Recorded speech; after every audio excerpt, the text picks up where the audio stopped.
I'm going to talk today broadly about some studies we've done looking at recovery and adaptation after wildfire. And I want to make sure to thank my co-authors. This is a big group effort, so I've listed everyone from Oregon State and University of Wisconsin that's contributed to this as well. So moving into the webinar, a quick outline here. I'm first going to present a little bit of background as to why we're doing this work, why we're really interested in post-fire social responses. And then I'm going to talk about two different attempts or two different approaches we've had to look at this. One, a study that quantifies and tracks rebuilding after fire, and a second one that does more local case study work looking at local recovery and adaptation. So moving into the background for this research, this is not news for anyone on the webinar today, right? But it seems like year after year, there are just more and more concerns about the costs and the difficulties of wildfire management and suppression. And not just the ecological impacts either, but also the social impacts. It's not necessarily always the easiest thing to quantify, but we know that wildfires have economic impacts, health impacts, impacts on the social structure and cohesion of communities. And one thing we can quantify or follow is the number of homes lost to wildfire. So this figure here is just showing you from the National Interagency Fire Center. They've got some statistics where they track this every year. On average, over the past decade and a half, they estimate we're losing about 1,500 homes to wildfire per year. And as with any average, there's variation around that. So, some years more than 3,000 homes, and this average is going up over time. So the policy response to this has been that we're going to move towards this idea of being fire-adapted communities. And again, I know you all are familiar with this concept and are most likely working to implement it in your study areas. But just for completeness' sake, I've got the definition here. So, this idea that community leaders and residents are accepting responsibility for living in a fire-prone environment. They have the knowledge and skills and have adopted tools and behavior to prepare, and will be resilient when the fire does occur. And so I think everyone finds this to be, a really laudable goal, but there are still some research and management questions remaining. There's such a diversity of communities that live in fire-prone environments. It's not, I don't think, always entirely clear how places might be adapting to fire, which different tools and behaviors they might be using, and sort of what kind of pathways we would see emerging. And so that leads me to our research. We've gotten really interested in this time post-wildfire and thinking that it could be an obvious time when you could see adaptation or change. And I think also, too, this idea of change after fire fits in nicely with the fire-adapted communities concept. There's this idea that fire-adapted communities will be constantly reassessing and reevaluating their efforts to become resilient in the face of wildfire. And so you would think time after fire would be perhaps a time to do that. And so there's also some evidence from the literature that this time post-fire can be an important time to see adaptation. The broader literature on natural hazards, this idea has emerged that, natural disasters are sort of focusing events and can generate policy windows in their wake. And by that, literally a window of opportunity to enact a policy change. And I think we see some support for this in wildfire, too. We see that WUI regulations, those regulations that dictate how homes can be built and maintained on the landscape, things like having fire-resistant materials, landscaping in a way that you have defensible space, those types of regulations are often adopted after wildfires. At the same time, though, I want to note that we also have evidence from broader hazards and from wildfire that the time after fire may not necessarily be the time where we see sort of sweeping transformation. People sometimes refer to this as sort of a recommitment to sort of stay the course or to reinvest in a hazard-prone environment. I've heard people use the term entrenchment. Again, coming from the broader natural hazards literature, I think people acknowledge that on one hand, you may have political will after a disaster to change policies, but there's also usually tremendous political pressure to recover, to quote-unquote return to normal. And that return to normal sometimes even leads to greater investment in hazard-prone areas than what was there before the disaster. And, in these instances, people talk about how homeowners insurance and sometimes larger institutions such as federal assistance for individuals after a disaster could help facilitate this type of investment. I want to note, too, that this is coming from the broader natural hazards literature, so disasters like earthquakes, hurricanes, floods, those tend to be studied a lot more, and they tend to destroy many more homes than fire. We don't have actually quite as much information about what happens after fire, which was part of the motivation for doing this work. We do know, however, that after wildfires, individuals sometimes may experience heightened risk perception and maybe more likely to mitigate given the experience they just had. But even that is not always true. In some cases, people may not change mitigation. They may say after a fire that they think fuels have been removed, so they may feel actually less risk. Sometimes there's a certain amount of denial about the likelihood of a fire happening again, this idea that lightning can't strike twice. Or sometimes two people report feeling a certain amount of fatalism about the efficacy of any mitigation action they could take. So all of that to say, I think the time post-fire, has a really interesting opportunity. There are some reasons we might see changes and some reasons we might not. And so that's moving now into the first project I wanted to talk about, which was an effort to go through and actually quantify and track buildings that are lost to fire and then new development, and try and answer the question of, well, are people reinvesting in this hazard-prone environment? I want to qualify, too, that, I'm not necessarily saying anything about whether it's an adaptive choice. I don't know what materials they're using, how they're mitigating. But again, thinking about those broader hazards where people are reporting seeing more housing development in hazard-prone environments, let's just go and try and assess the actual location and number of buildings. And we were motivated to do this in part because when we first started talking about the idea, some of the feedback we were getting from people in the fire community was along the lines of like, well, do you really have to study that? Don't we kind of know that everyone rebuilds? And so that made us all the more curious. So this is how we went about doing this. I should say, too, that this was Patricia Alexander's PhD work at University of Wisconsin, and Anu Kramer is now continuing that work as a postdoctoral research associate. So they did this work by taking perimeters from the Monitoring Trends and Burn Severity data set. They overlaid them with census data and looked for all those fires that occurred from 2000 to 2013 where the census would say that we would likely have some housing. And then they had a small sort of army of undergraduates at University of Wisconsin go through and digitize buildings that were present before and after fires. And I'm trying to be conscientious about saying buildings here in this part of the study because we really don't know if they're houses necessarily, right? So I'm trying to be consistent here. I'll call them buildings. And they then followed each fire out over time, on average about 2.5 years, depending on the imagery that was available. And by doing that, they could track buildings that were lost and rebuilt, as well as new development, meaning a building appeared within a fire perimeter where you previously had not had a fire. And we've got one paper out on this and another one hopefully we'll be submitting for publication soon. And I should say, too, let's see if I can make the pointer work. So this figure here is showing you just in time on the left, you've got a home, all of a sudden after fire, no home, and then the last time sequence, it's been rebuilt. So moving in then to what we found, first I'm just going to show you homes destroyed and survived, both homes that were destroyed and those that survived after fires. On the left-hand side here, I'm showing you all the fires combined that were digitized. So although it was about 3,000, only a small number of those actually lost any buildings. When you look at all of the buildings combined that were digitized, most of the buildings survived fires. This is about 90%. We then wanted to look in turn to those fires that are most destructive. Those were the fires where they had the greatest number of buildings being lost. We took those top 20 most destructive fires, put them together, and wanted to look at the same thing again. And here, too, the vast majority of buildings do survive fires, about 75%. I think, and then if you look at the number that are destroyed here, it's about 12,000. You'll just see that the number of buildings destroyed in these most destructive fires are actually the majority of the buildings destroyed in the entire past time period, right? So, there's about 17,000 destroyed over this decade or so, but nearly 12,000 of them came from these top 20 fires. So in some ways, I don't think that's that surprising. It seems with wildfires, it's always the outliers or the extreme ones that are driving sort of the suppression costs or the acreage or the damage. But I think worth pointing out. And moving now into the next slide, this is what we were really interested in looking at, is what happens after buildings are lost. So here I'm showing you on the left, for all those fires where buildings were lost, I've broken them down into those that were rebuilt and those that weren't. And so much for the idea that everybody rebuilt. This is about 25%. Again, we only followed them out for about 2.5 years. And then on the right, for those top 20 most destructive fires, kind of a similar trend. Certainly not everybody rebuilding. It's a bit higher here. This is closer to 29%.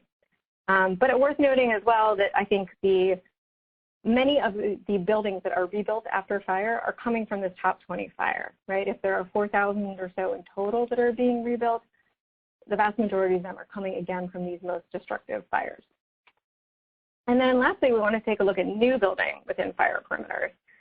So here we've got the same figures as before, but now I've just added in an orange new. And so one thing to notice with all these fires is that the number of new buildings is actually greater than the number that are rebuilt. So maybe not everybody rebuilds, but there's actually somewhat substantial new development happening in the fire perimeters, or at least it's in excess of those that are rebuilt. Pattern is different here with these top 20 most destructive fires. This is actually relatively small. And Anu is still digging into some of the patterns behind this with her work for her postdoc. We think maybe some of it may be that these fires tend to happen in areas that are very densely developed. Perhaps there just isn't as much room. And I should say, too, that by showing you these totals combined, it is, I'm kind of obscuring some of the variation we see in individual fires. We know there is variation there, and she's going to be looking more at some of the patterns we see over time and using some longer time series and focusing on individual fires. But as a takeaway, I think certainly you can say not everybody rebuilds. We also don't see people wholesale avoiding fire perimeters either. And in there I'm talking about the new development continuing. But there are some important caveats here. These are just, I can only say they're buildings. I can't say they're houses. And I can't tell you anything about how they're being managed or who owns them, right? I don't know if people have sold them, if new people have rebuilt them, if they've essentially, rebuilt a fortress and put pea gravel around it for, 100 meters outside. And so that leads me to the next study where we wanted to try and do more case study research where we would talk to local government officials and community leaders and try and better understand recovery after fire and potential adaptation. So the first place we did this was the Colorado Front Range. There were a number of fires there in the early part of this decade. We've published this work. It's available in these two publications down here. They're online. But we wanted to focus in fairly narrowly on government and local response after the fire, including housing recovery policy, and then what the ultimate impact was in terms of rebuilding and homes and mitigation. This is qualitative data, so we conducted interviews with officials and local community leaders and also did document analysis. And I want to stress, too, that again, this is an attempt to sort of characterize what's happening at the community or the governmental level. I can't talk about sort of, what individual homeowners are doing. I think we would love to have that kind of data. It's just sort of a level of funding and that we've never been able to really sort of pull together to be doing that kind of in-depth work in many different locations. So here we are looking on government responses. You guys are probably all familiar with these fires, but just briefly, I think the main thing to take away is that the High Park Fire up here in Larimer County and the 4 Mile Canyon Fire in Boulder County are both in exurban or foothills environments. So, maybe what we more typically think of in some ways as WUI environments, larger parcels, not always the best access, people that want to live there because they want sort of an isolated location. In contrast, the Waldo Canyon Fire down here in the south burned into the city of Colorado Springs in a much more sort of typical suburban or urban neighborhood. And then I'm going to be presenting these results sort of relatively quickly, trying to sort of give you the broad overview, but I've got here in this table for each one of these locations a couple of different points of comparison. So first, just the number of homes lost, relatively similar. This point here about recovery policy is that each one of these locations had substantial government investment in somehow guiding housing recovery. So for example, Boulder County hired someone for 2 years to be the full-time coordinator for people rebuilding housing. Each one of the locations also in some ways tried to facilitate it by, say, like streamlining permitting approvals or reducing costs for permits. Only in one location in Boulder County was there a constraint on the home size attached to that. So that was somewhat unique. They did that purposely because they did not want people rebuilding much bigger homes. You had to build a home sort of similar in size to what you'd had before if you wanted this streamlined approval process. And then this next line here, the WUI regulations, that's to denote that each one of these locations actually already had these types of regulations on the books. So if you build a home in these areas, you have to have fire-resistant materials. You have to have defensible space established when the home is completed to get your certificate of occupancy. For a lot of the homes that were lost in the fires, they'd been built in the 70s or the 80s before these regulations came in. And so then if people wanted to rebuild, they had to comply with these regulations. The jurisdictions did not waive them. And in fact, in Colorado Springs, they actually strengthened the regulations. They went through and did an assessment process and concluded their regulations from 1993 were out of date and made them stronger, and they applied to people rebuilding. And then this last row here, just showing you the rebuilding rates were variable. This is as of 2015, and the fires did happen at different times, so it's not exactly a fair comparison. But really the takeaway is that rebuilding was very high in Colorado Springs. And talking to local, community leaders and government officials, there were a number of reasons for that. One is that people in this area were pretty well insured. And also there was a lot of demand for housing in this area. It was, sort of adjacent to an open space on the western edge of the city. And so for people that did not want to rebuild, home builders were pretty active in buying up lots. I spoke to one person who had bought like 30 housing lots and was going to rebuild houses on them. In contrast, in the two foothills environments, rebuilding rates were quite a bit lower. Community leaders spoke a lot more about people being uninsured or underinsured, and it's just logistically more challenging to build a house in these environments. So what's sort of the takeaway from all of this, the housing recovery policy and the ultimate impacts on homes and mitigation? Could we say we're moving towards becoming, perhaps more fire adapted? Well, I think some of the positive things that came out of this is that all of the new homes in each location had to be built to comply with WUI regulations. Colorado Springs revised the regulations. And also, too, a lot of community leaders talked about the fact that there really was time for education and outreach. I think they had initially been surprised and were expecting rebuilding to be this really sort of fast process.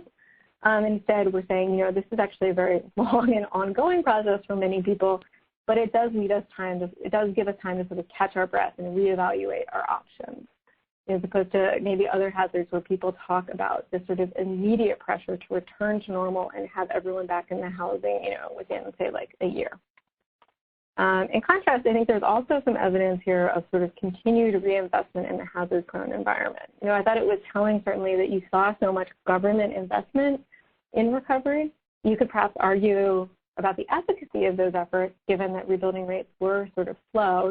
I don't know that, for example, reducing building permit fees in Larimer County had such a huge impact in terms of encouraging people to rebuild, but certainly a noticeable support for recovery, which again, I think makes sense and is common after disasters.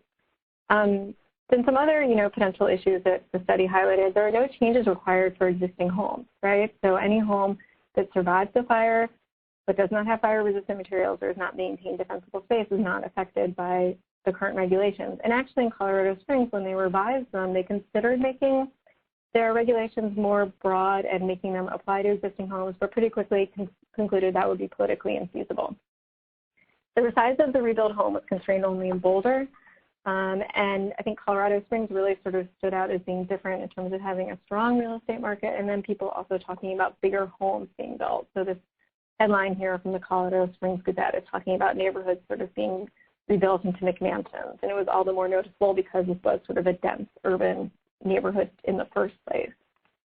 So that was our sort of broad look at Colorado and what happened, focusing quite narrowly on housing recovery and also WUI regulations. The second part of the study, we wanted to expand and work in a broader suite of locations and also consider a broader set of potential changes that could happen after fire. And I say that because, this idea of being a fire-adapted community, there's all of these different tools and actions that communities can be taking, and they go certainly far beyond just WUI regulations. And so the rationale for including more of these is that, we know that these will call upon different actors, and we know that broadly speaking, formal regulations are usually less common than informal efforts to do the same thing. So for example, it may be challenging to get support to pass a regulation requiring all homes in an area have defensible space, but it's oftentimes more common that you'll have an education or an outreach campaign trying to work with residents to create defensible space or work with landowners and try and get them to mitigate for wildfire. And then the rationale for including a broader range of communities as well, we know that WUI communities are really diverse, and we had some diversity in our Colorado study in terms of the density of the built environment, but these were all locations where there has been a lot of interest in wildfire mitigation over time. Like I said, they all already had these WUI regulations on the books before the fire, and so we wanted to try and look at a broader range of places. So here's what we ended up doing for the second part of the study. I should say, too, this was funded by Joint Fire Science Program, and Hillary Fischler at Oregon State just defended her dissertation based on this work. So we're still sort of wading through some of this and getting it ready for publication. This is going to be sort of some initial takeaways. But we wanted to look at a broader range of activities, so considering fire education and outreach, the establishment of Firewise programs where neighborhoods come together to become Firewise certified. We also considered changes in vegetation management on public land, be it federal or county or city, changes that places reported in terms of their suppression and emergency response, any changes in planning that happened at the county or the jurisdictional level, for example, having a CWPP at the county level. And then lastly, we also considered regulations, regulations around bully homes or burn bans or other appropriate regulations. And then we worked in a broader variety of locations shown here on this map. And we were really excited to have some locations not only in the west, but also in the southern Great Plains and one location here in the east. The methods were very similar to what we did previously. We were working with local government officials and community leaders and trying to characterize change at that community level. These were all fires that happened from 2009 to 2011, and the initial incident command reports, those 209 reports, indicated there were 20 or more homes lost. And then here's just a list showing you the fires. So hopefully some of these look familiar. The second one on the list, I've got two because those two fires happened sort of in close proximity and pretty quickly over time, and people tended to lump them together when they were talking. And then I've got sort of one of these monster tables that will show you there's sort of a lot of variation in terms of the setting, the vegetation, the hazards, the socioeconomic status. I know this is a lot to take in, and we're actually still working on sort of trying to piece together how some of these different settings might have influenced the changes we saw, but just to establish they were diverse. And then moving now into the results, remember we were considering sort of these 6 different buckets of changes. The first figure I'm going to show you is just going through all of the sites looking for just a binary yes or no, do people report a change in one of these categories, and then looking at the prevalence of these changes over the site. So for example here, fire education and outreach, 75% or 6 out of the 8 locations reported changing something about fire education and outreach. I should say too, this is really sort of a broad brush binary cut on this. It doesn't tell you what they did before. It doesn't tell you how substantial the change was or the efficacy of the change, but just as a quick way to sort of compare what different places did. And then one note too is that some of the actions may have cut across different categories. So for example, a place put in a regulation that changed something to do with access, I would have counted it under regulations, and also a change in suppression or emergency response. But moving in now to the changes we saw reported, I'm not going to talk too much about these because in some ways they ended up being a little bit less interesting, if I can say that. So first, suppression and emergency response. Nearly every location reported some change in suppression and emergency response. And in some cases really substantial, like any of the locations that did not previously have a reverse 911 system, they got one after the fire. So not to say that it wasn't interesting, but I guess that it was a pretty common type of change we saw. And then in contrast, I was actually expecting initially to see a little more change in terms of vegetation management on public land. The asterisk and the N=6 is to denote that 2 of these locations really just were mostly private land. But there wasn't in some ways a lot of change just because a lot of the places that had substantial federal land, when they talked about their land management, they basically said, we're already doing a lot of mitigation for fire. And they saw the fire that it happened as something that they had to account for and certainly, adjust their treatment plans accordingly. But they didn't see it as any kind of, focusing event or turning point for their actions. So that sort of wraps up the brief overview of those 2 categories, and then I'll present a little more information here about fire education and outreach, and then also the establishment of Firewise communities. So moving again into another one of these sort of big tables, bear with me, but here I've just got the names of the different fires and the states where they occurred. They're just in alphabetical order, and then I'm showing you in columns the prevalence and presence of Firewise communities before the fire and after, and then education and outreach before and education and outreach after. And any of the changes I've highlighted in blue. So first thing is that Firewise communities were not very common before the fire, just 2 of these locations had them. And then after the fire, we did see an increase.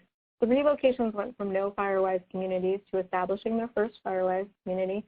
And then in South Carolina, after the Highway 31 and the Windsor Green fires, big increase in Firewise communities. They went from just a handful to about, I think, 20 that were either certified or were pursuing certification. So big change.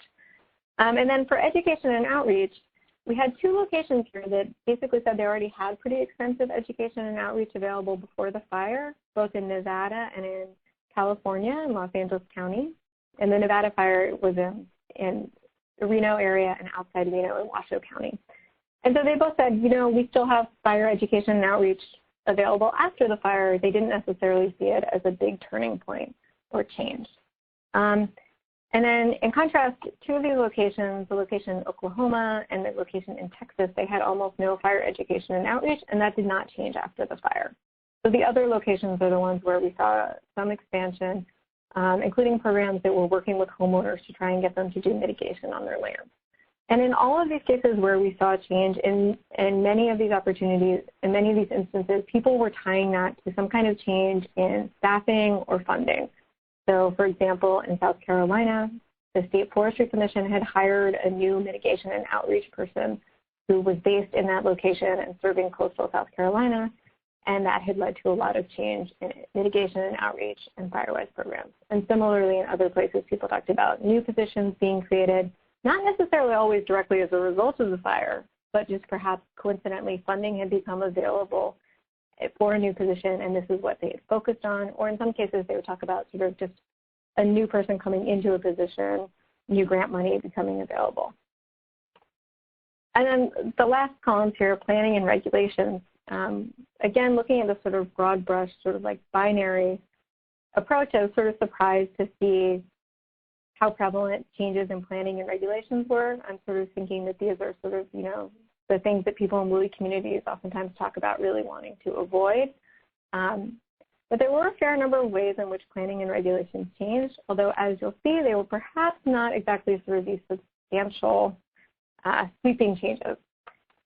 So moving into another big table, here I'm showing you just the before. And for planning, I'm just showing whether or not there was a CWPP, and at, again, like the county or the jurisdictional level. So really the only place where they had an up-to-date sort of recent one was the area where the Wallow fire occurred. And then for the next category here, I'm showing burn bans. All of the locations had burn bans. This is, again, I'm showing 3 different things under regulations. So the first is burn bans. The second are building codes. All locations have building codes except for Oklahoma and Texas. And then lastly, buoy regulations were only present in 2 places. The station fire happened in LA County, and as with the rest of California, LA County has these types of regulations on the books. They're required to. And then the Collin Ranch fire, parts of Washoe County, I believe, had some buoy regulations before the fire, but not the part where the fire actually occurred. So this is the before, and then what is the after? So here's the after, and again, I'm highlighting in blue any changes. And so just going through these from left to right, when it comes to CWPPs, the Monument Fire area, the Cochise County, Arizona, they had a new emergency operations coordinator. They got together, they got some grant money, and they wrote a brand new CWPP. They were going to be revising it in the location where they had one. Moving then to the next category, burn bans. Remember, all these locations had these already, but in South Carolina, after the Highway 31 fire, we saw the city banned burning and the county strengthened their regulations. And this is the time where if I was in person, I would ask you, hey, what do you think might have caused this Highway 31 fire? And you would all sort of say, well, burning, and I'd give you each $100 or something along those lines. But yeah, so burning had caused that fire, and we saw a policy response afterwards. In terms of building code, no big changes here, really. The places that do not have building codes, Oklahoma and Texas, they don't get them after the fire. The one change was here in the Monument Fire in Arizona. The way building codes work there, fire departments can enact additional restrictions if they so wish, and one had those restrictions previously, and another one decided to add them after the fire. And then what happened in terms of WUI regulations? Remember, we had just 2 locations that had them before the fire. We didn't see any other locations getting them after the fire. Really, the only change we saw was that in Nevada, there was a statewide push to put through international WUI codes. and I think in a more expansive way than they had been present previously. And so Washoe County, I believe, adopted those codes, and the city of Reno did not. There were a bunch of other changes as well that I've sort of helpfully lumped together. These were things I guess I wasn't necessarily expecting, but I think ended up being really interesting. You know, people would talk fairly often about the planning they have to do for other hazards, for example, a hazard mitigation plan or emergency operations response plan, and say, well, you know, we just had this fire. Obviously, I'm going to incorporate that into my next round of planning. You know, it is interesting to see, too, that CWPPS and these types of planning don't always really overlap. And I think that's something people are increasingly talking about in the fire community. I know I ran into some people that were talking about that at the last cohesive strategy workshop this past April. And then also I thought sort of notable that Oklahoma, one of these counties, you know, this is a place that did not have a lot of regulations or a lot of education or outreach efforts at the local level. One of these counties had passed a public safety tax that would provide more money for rural firefighter training. These are all volunteers. So again, some sort of like notable sort of surprises and some interesting changes. But sort of pulling this all together then, we are still working on writing this up, but can you say wildfires lead to local government adaptation? You know, I think the answer is yes, there certainly are changes, and people would talk about these fires as having been focusing events or having been turning points, but a lot of the changes really do focus on emergency response, suppression, or education. So some of these more sort of perhaps voluntary approaches or things that are more likely to be politically palatable for a wide range of people. You know, is there sort of this policy window at which point we see sweeping reforms in terms of WUI regulations coming in? Well, I don't really think so. You know, we saw 1 out of 8 places where they increased, and that was really in response to a state mandate. And I think worth noting as well, you know, a lot of these places people talked about the substantial government effort they had to, the substantial government effort they as local government employees or agents had to devote to repairing community relationships. Again, not surprising. I think, you know, wildfires are often very controversial, but there were a lot of people saying, you know, this was not really the time to sort of revise everything about how we manage wildfire. We really had to focus on repairing the existing relationships we did have. And so then some challenges to adaptation remaining, I think particularly in areas that were sort of economically perhaps somewhat challenged. The existing housing stock and access is just, I think, a huge issue for them and not something that's easily changed.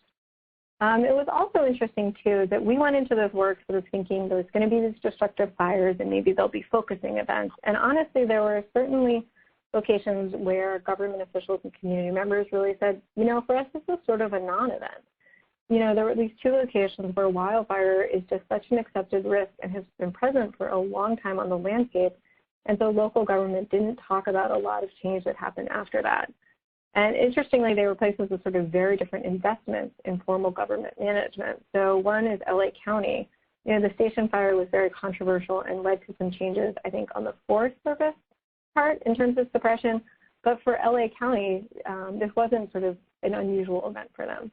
Similarly, the fire we were studying in Oklahoma, they had relatively limited local government and capacity, but they also said this is nothing new for us. And then in contrast, we had one fire, the Possum Kingdom fire in Texas, where in talking to people, it seemed to them that this was, they weren't characterizing it as an accepted risk, but they were characterizing it as sort of an isolated incident and one that was unlikely to return. I don't know that the fire seasons of the past couple of years have really borne that out, but that was the impression we got. And so then trying to pull together a couple of things from all these different pieces I talked about, I think, you know, one takeaway is that our data would suggest certainly not everybody rebuilds after fire, and that there is also time for education and outreach, although both of those statements are variable depending on the setting. We might see slightly different trajectories in denser or more suburban environments. I think for a lot of places, the existing housing stock is a real challenge when it comes to adaptation. It's not very easy to change substandard access or to change your housing stock when you have had no building code for decades. I think, too, you know, it's interesting to think about planning and regulations. I think sometimes these are topics that are sort of people sort of avoid or think that WUI communities are not going to want to engage with. But the reality is all of these places are doing some level of planning or regulation. For example, burn bans or hazard mitigation planning. It's just that there are state and federal mandates. And so in places where we did see time after fire leading to change, it seemed like a lot of those places, people were identifying new staff positions and additional resources that were really key in making those changes. And so lastly, this is something I've been thinking about as I write this up, trying to further figure out why some fires seem to be focusing events and others not. And particularly in these places that have experienced a lot of wildfire, are there potentially sort of limits to adaptation, or what kind of events might need to happen in order to continue change in those types of environments? So I think that wraps up the talk for me today. I just want to make sure to thank everyone who has helped with this research and has funded it, and then I'm happy to take any questions via Xander or the chat window, but thank you all. Great. Well, thank you so much, Miranda. That fascinating set of research. I really appreciate you taking the time to present it. I know I have some questions, but Teresa Rigby from the BLM also put in one in the chat window, and she was asking earlier on maybe I guess it's part one, where you went in to digitize the changes, and she was asking if you knew whether the rebuilding was new owners or previous owners. Right, and so we don't from that, just because, all we have really is the image, and that's something we have tried over time to get funding for, because, records on real estate sales are usually public, and depending on where you are, you could potentially sort of comb through them and try and look at turnover. Because I do think it's a really interesting point, that it's like that, say the housing stock is staying the same or is maybe being improved a little bit, but you have a completely new sort of wave of people coming in. That's a very different education and outreach burden. And I think just perhaps somewhat more anecdotally, the experience I had in Colorado Springs would suggest that in some instances you do have a lot of people that are selling, right? Because like I said, I talked to one builder who had literally accumulated 30 different housing lots, although he wasn't very keen to elaborate what he planned on doing though. But he was emphasizing much more the rebuilding he was doing for people who were staying there. So. Interesting. Yeah, in recent fires in New Mexico, I've been curious. I saw some for sale signs on burned over lots, and I'm wondering what whether one is able to sell those and what the kind of economic cost is, because I think to some people they don't look very attractive, and they're recently burned over state until something has been done. But yeah, that's an issue too. Yeah. Yeah.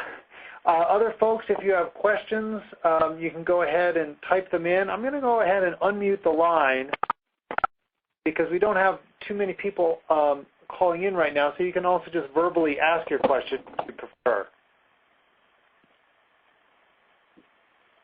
And maybe while we're waiting for people to formulate questions, I'll ask one. The issue that you touched on about CWPPs and other hazard planning, all hazard plans and those sorts of things, sounded like that's maybe sort of the edge of your research, and you hadn't really delved into that question too much yet, but I was wondering if you'd seen any particular examples where either the CWPP and the all hazard plan were nicely dovetailed, or whether there was some positive sort of good lesson to share where those two types of planning efforts can connect in a good way. Yeah, that's a good point. So I don't have any sort of very inspiring examples, I guess, just because CWPPs at the county level at least were a little bit rare in the places where I worked, although it might be worth revisiting that in Boulder County. That wasn't a focus. But at any rate, I was struck by meeting someone from FEMA who, at that last conference I went to in April, who had put together sort of a crosswalk and tried to compare the two and talk about the benefits of doing each of them, because the CWPP is necessary if you want to get funding under Healthy Forest Restoration Act. Hazard mitigation plan is necessary if you're going to want to get FEMA funding. And so there are some overlaps. I mean, I think from a practitioner standpoint, it would sort of be interesting because I feel like I know there's a wide range in the quality and the types of topics CWPPs cover, but in some ways I feel like they can oftentimes be more detailed or thoughtful than the all hazards mitigation planning, and that's just my personal experience from having looked through them. Yeah, interesting. I think I probably would agree with you on that. But I do think that from the idea of including sort of some of this post-fire environment in CWPPs, there's a lot of options for connecting with the hazard mitigation. And one of the thoughts is something like flooding, which traditionally hasn't been included in CWPPs, but might be more likely to have been at least mentioned in a hazard mitigation plan, which is more general. And so that, I think, is one example of a point of connection, but there are probably a lot of others. Yeah, that makes sense. Other questions from the participants? Hey, this well, good. I think. Go ahead. Sorry, somebody was chatting with me for just a second. I had to step away, but you guys were just talking about the hazard mitigation plans, and so I sort of missed what you were saying. But it sounds like that would be a good foot in the door potentially to try to incorporate fire planning into some of these broader hazard planning efforts. I think people get weary of this stuff, It's like everything's a disaster. So I know I've had some success that way in other places, but did you guys sorry, can I ask if you can recap what you just discussed? Sure. Yeah, we were talking about that there is potentially some overlap, but there may not be very many examples out there yet where CWPPs and mitigation plans, hazard mitigation plans, dovetail well, and maybe it's incumbent on those of us working in the field to help create some of those examples.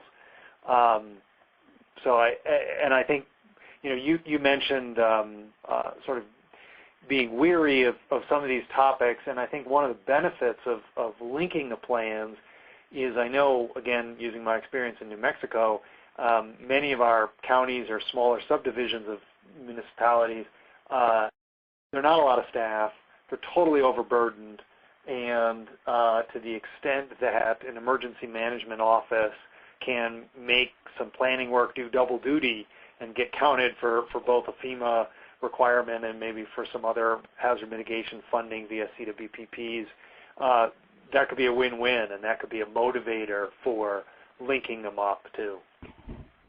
Yeah, I like the idea, and where it seems like it ends up as kind of an appendix, to a main hazard mitigation plan or something for a county, for instance, just because there's so much to it. But maybe that's an opportunity, something I can think about, kind of chew on with our CWPP process and different things that we do here in New Mexico specifically. Yeah. So that could dovetail better. Yeah, great. Well, it's a topic I love, so feel free to reach out if you want to think more together about it. Sounds awesome. Yeah, thank you. And for everybody else, I guess I should take the opportunity to thank Miranda again. Really nice presentation, nice, concise summary of a lot of detailed research, so I appreciate that. Thank you. Oh, yeah, thank you for having me. I appreciate the opportunity. And as I say, we'll make the recording available, and I encourage you to share it with all of you to share it with your colleagues. And again, if you have suggestions for future webinars on this sort of topic around WUI and community engagement or other issues that are of interest, please reach out, and I look forward to having you on future webinars. Thank you. All right, thank you. Yeah, that was excellent. Thank you.